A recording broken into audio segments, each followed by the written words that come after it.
Captain Blood. Written by Rafael Sabatini. Narrated by Kevin Theis.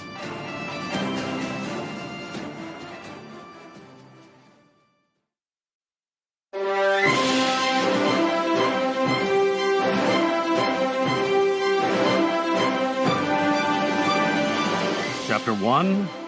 The Messenger.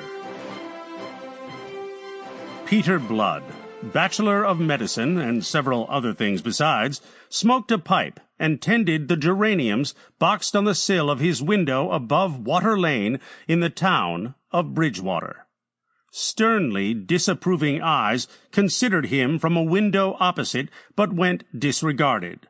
Mr. Blood's attention was divided between his task and the stream of humanity in the narrow street below, a stream which poured for the second time that day towards Castle Field, where earlier in the afternoon Ferguson, the Duke's chaplain, had preached a sermon containing more treason than divinity.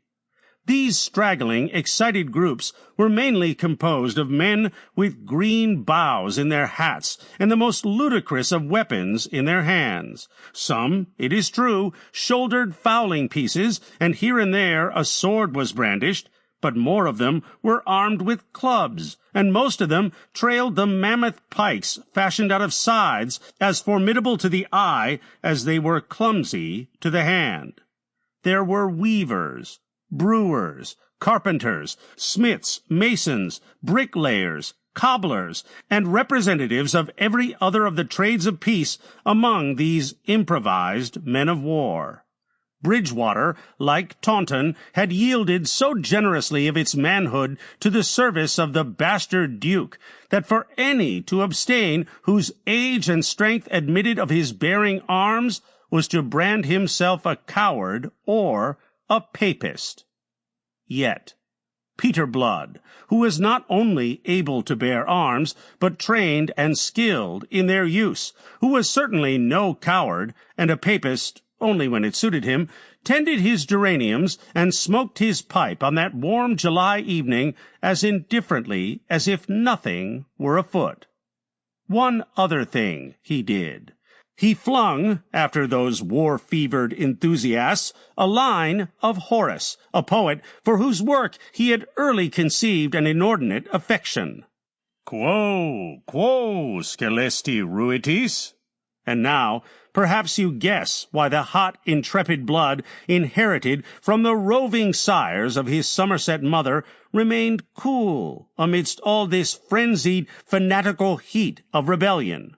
Why the turbulent spirit which had forced him once from the sedate academical bonds his father would have imposed upon him should now remain quiet in the very midst of turbulence.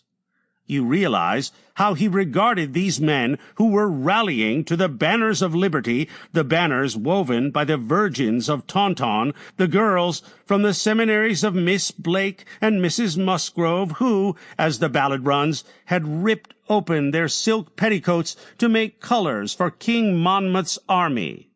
That Latin line, contemptuously flung after them as they clattered down the cobbled street, reveals his mind. To him, they were fools, rushing in wicked frenzy upon their ruin. You see, he knew too much about this fellow Monmouth and the pretty brown slut who had borne him to be deceived by the legend of legitimacy, on the strength of which this standard of rebellion had been raised.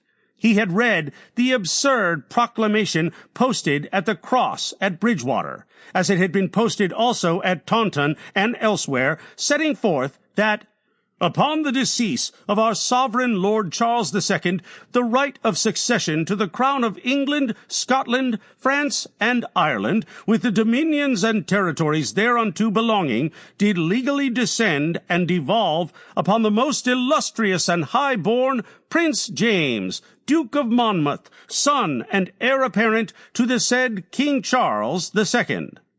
It had moved him to laughter, as had the further announcement that James, Duke of York, did first cause the said late king to be Sample complete. Ready to continue?